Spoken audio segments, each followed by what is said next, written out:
اعوذ باللہ من الشیطان الرجیم بسم اللہ الرحمن الرحیم۔ حضرت سلمہ رضی اللہ تعالیٰ عنہ کے خاوند کی دعا اور ہجرت۔ المومنین حضرت سلمہ رضی اللہ تعالیٰ عنہ حضور اقدس صلی اللہ علیہ وسلم سے پہلے حضرت ابو سلمہ رضی اللہ تعالیٰ عنہ کے صحابی کے نکاح میں تھیں۔ دونوں میں بہت زیادہ محبت اور تعلق تھا، جس کا اندازہ اس قصے سے ہوتا ہے کہ ایک مرتبہ حضرت سلمہ رضی اللہ تعالیٰ عنہا نے ابو سلمہ رضی اللہ تعالیٰ عنہ سے کہا کہ میں نے یہ سنا ہے کہ اگر مرد اور عورت دونوں جنتی ہوں اور عورت مرد کے بعد کسی سے نکاح نہ کرے تو وہ عورت جنت میں اسی مرد کو ملے گی۔ اسی طرح اگر مرد دوسری عورت سے نکاح نہ کرے تو وہی عورت اس کو ملے گی۔ اس لیے لاؤ ہم اور تم دونوں عہد کر لیں کہ ہم میں سے جو پہلے مر جائے تو دوسرا نکاح نہ کرے۔ ابو سلمہ رضی اللہ تعالیٰ نے کہا کہ تم میرا کہنا مان لو گی؟ سلمہ رضی اللہ تعالیٰ عنہ نے کہا کہ میں تو اسی واسطے مشورہ کر رہی ہوں کہ تمہارا کہنا مانوں۔ ابو سلمہ رضی اللہ تعالیٰ عنہ نے کہا کہ تو میرے بعد تم نکاح کر لینا۔ پھر دعا کی کہ یا اللہ میرے بعد سلمہ رضی اللہ تعالیٰ عنہ کو مجھ سے بہتر خاوند عطا فرما، جو نہ اس کو رنج پہنچائے نہ تکلیف دے۔ ابتدائے اسلام میں دونوں میاں بیوی نے حبشہ کی ہجرت ساتھ کی ہے۔ اس کے بعد وہاں سے واپسی پر مدینہ طیبہ کی ہجرت کی، اور جس کا مفصل قصہ خود سلمہ رضی اللہ تعالیٰ عنہ بیان کرتی ہیں کہ جب ابو سلمہ رضی اللہ تعالیٰ عنہ نے ہجرت کا ارادہ کیا تو اپنے اونٹ پر سامان لادا اور مجھے اور میرے بیٹے سلمہ رضی اللہ تعالیٰ عنہ کو سوار کرایا اور خود اونٹ کی نکیل ہاتھ میں لے کر چلے۔ میرے میکے کے لوگوں بنو مغیرہ نے دیکھ لیا۔ انہوں نے ابو سلمہ رضی اللہ تعالیٰ عنہ سے کہا کہ تم اپنی ذات کے بارے میں تو آزاد ہو سکتے ہو، مگر ہم اپنی لڑکی کو تمہارے ساتھ کیوں جانے دیں کہ یہ شہر در شہر پھرے؟ اور یہ کہہ کر اونٹ کی نکیل ابو سلمہ رضی اللہ تعالیٰ عنہ کے ہاتھ سے چھین لی اور مجھے زبردستی واپس لے آئے۔ میرے سسرال کے لوگ بنو عبد الاسد کو، جو ابو سلمہ رضی اللہ تعالیٰ عنہ کے رشتہ دار تھے، جب اس قصے کی خبر ملی تو وہ میرے میکے والوں بنو مغیرہ سے جھگڑنے لگے کہ تمہیں اپنی بیٹی کا تو اختیار ہے، مگر ہم اپنے لڑکے سلمہ رضی اللہ تعالیٰ عنہ کو تمہارے ساتھ کیوں چھوڑ دیں کہ جب تم نے اپنی بیٹی کو اس کے خاوند کے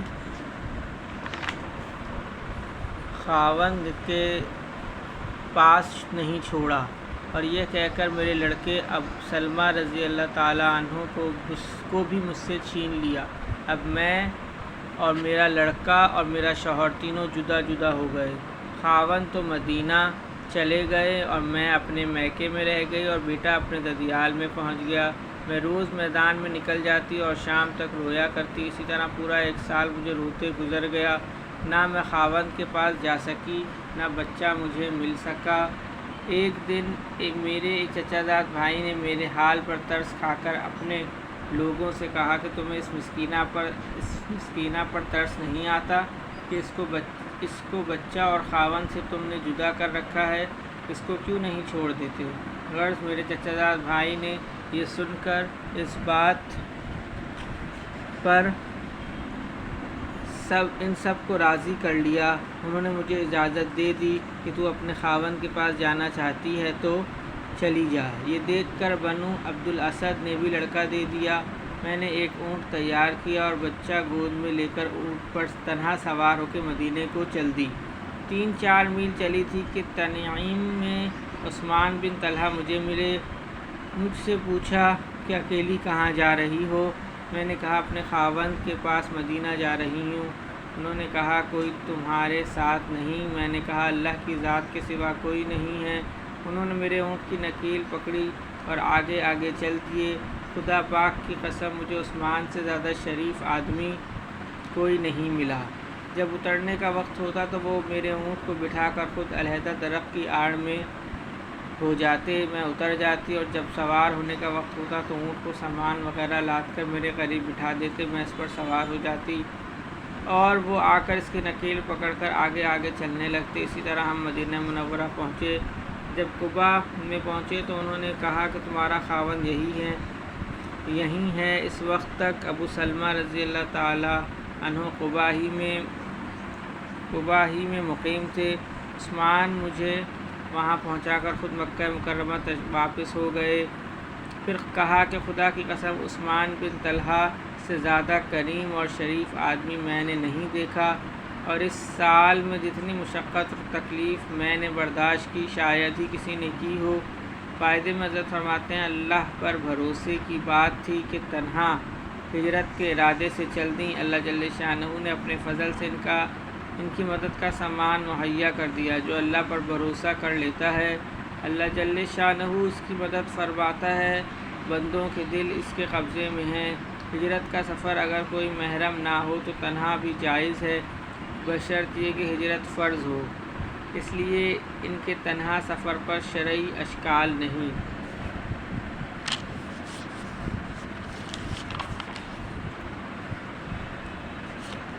فضائل قرآن میں سے ہے ابو ہریرہ رضی اللہ تعالی عنہ نے حضور اقدس صلی اللہ علیہ وسلم کا یہ ارشاد نقل کیا ہے کہ قرآن شریف میں ایک سورت 30 آیات کی ایسی ہے کہ وہ اپنے پڑھنے والے کی شفاعت کرتی رہتی ہے یہاں تک کہ اس کی مغفرت کرواوے۔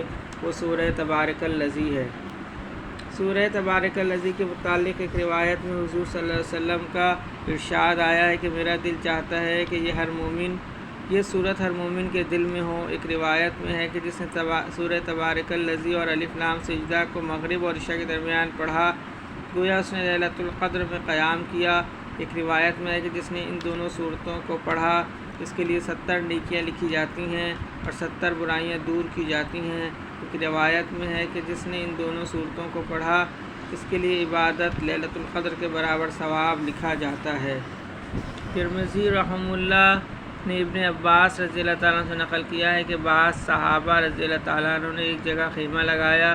ان کو علم نہ تھا کہ وہاں قبر ہے۔ اچانک ان خیمے لگانے والوں نے اس جگہ کسی کو سورہ تبارک الذی پڑھتا ہوا سنا تو حضور صلی اللہ علیہ وسلم سے آ کے عرض کیا۔ حضور صلی اللہ علیہ وسلم نے فرمایا کہ یہ صورت اللہ کے عذاب سے روکنے والی ہے اور نجات دینے والی ہے۔ حضرت جابر رضی اللہ تعالیٰ عنہ کہتے ہیں کہ حضور صلی اللہ علیہ وسلم اس وقت تک نہ سوتے تھے جب تک الف لام میم سجدہ اور سورہ تبارک الذی نہ پڑھ لیتے تھے۔ خالد بن معدان کہتے ہیں کہ مجھے یہ روایت پہنچی ہے کہ ایک شخص بڑا گنہگار تھا اور سورہ سجدہ پڑھا کرتا تھا، اس کے علاوہ اور کچھ نہیں پڑھتا تھا۔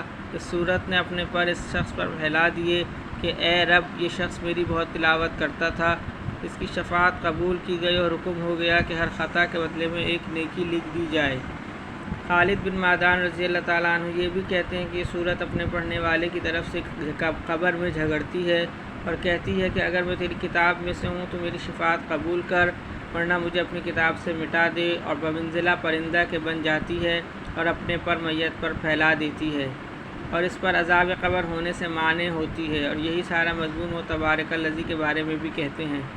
خالد بن معدان اس وقت تک نہ سوتے تھے جب تک دونوں صورتیں نہ پڑھ لیتے۔ طاؤس رحمہ اللہ کہتے ہیں کہ یہ دونوں صورتیں تمام قرآن کی ہر صورت پر 60 نیکیاں زیادہ رکھتی ہیں۔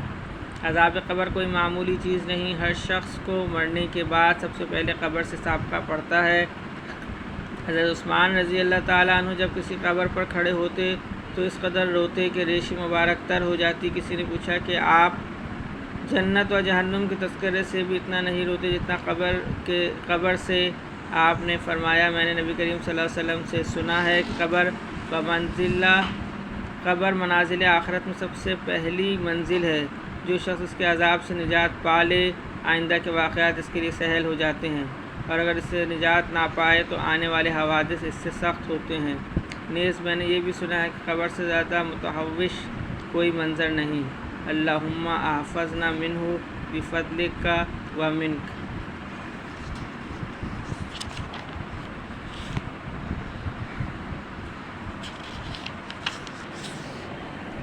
نبی کریم صلی اللہ علیہ وسلم کا ارشاد ہے کہ قیامت میں سب سے پہلے نماز کا حساب کیا جائے گا۔ اگر وہ اچھی اور پوری نکل آئی تو باقی اعمال بھی پورے اتریں گے، اور اگر وہ خراب ہو گئی تو باقی اعمال بھی خراب نکلیں گے۔ حضرت عمر رضی اللہ تعالیٰ عنہ نے اپنے زمانے خلافت میں ایک اعلان سب جگہ کے حکام کے پاس بھیجا تھا کہ سب سے زیادہ محتمم بالشان چیز میرے نزدیک نماز ہے۔ جو شخص اس کی حفاظت اور اس کا اہتمام کرے گا وہ دین کے اور اجزاء کا بھی اہتمام کر سکتا ہے، اور جو اس کو ضائع کر دے گا وہ دین کے اور اجزاء کو زیادہ برباد کر دے گا۔ فائدے میں حضرت فرماتے ہیں نبی کریم صلی اللہ علیہ وسلم کے اس پاک ارشاد اور حضرت عمر رضی اللہ تعالیٰ عنہ کے اس اعلان کا منشا بظاہر یہ ہے جو دوسری حدیث میں آیا ہے کہ شیطان مسلمان سے اس وقت تک ڈرتا رہتا ہے جب تک کہ وہ نماز کا پابند اس کو اچھی طرح ادا کرتا رہتا ہے، کیونکہ خوف کی وجہ سے اس کو زیادہ جرأت نہیں ہوتی، لیکن جب وہ نماز کو ضائع کر دیتا ہے اور اس کی جرأت بہت بڑھ جاتی ہے اور اس آدمی کو گمراہ کرنے کی امنگ پیدا ہو جاتی ہے اور پھر بہت سے مہلکات اور بڑے بڑے گناہوں میں اس کو مبتلا کر دیتا ہے۔ اور یہی مطلب ہے سبحانہ و تقدس کے ارشاد ان الصلاۃ تنہی عن الفحشاء والمنکر کا، جس کا بیان قریب ہی آ رہا ہے۔ اللہم صلی علی محمد وعلی آل محمد، اللہم اعنی علی ذکرک و شکرک و حسن عبادتک، اللہم حاسبنی حسابا یسیرا، اللہم ارفع عنا البلاء والوباء، رب ارحمہما کما ربیانی صغیرا، اللہم اغفر لی ذنبی ویسر لی امری وبارک لی فی رزقی، اللہم لا تحرمنا اجرہا ولا تفتنا بعدہا، سبحان ربک رب العزت عما یصفون وسلام علی المرسلین والحمد للہ رب العالمین، آمین برحمتک یا ارحم الراحمین۔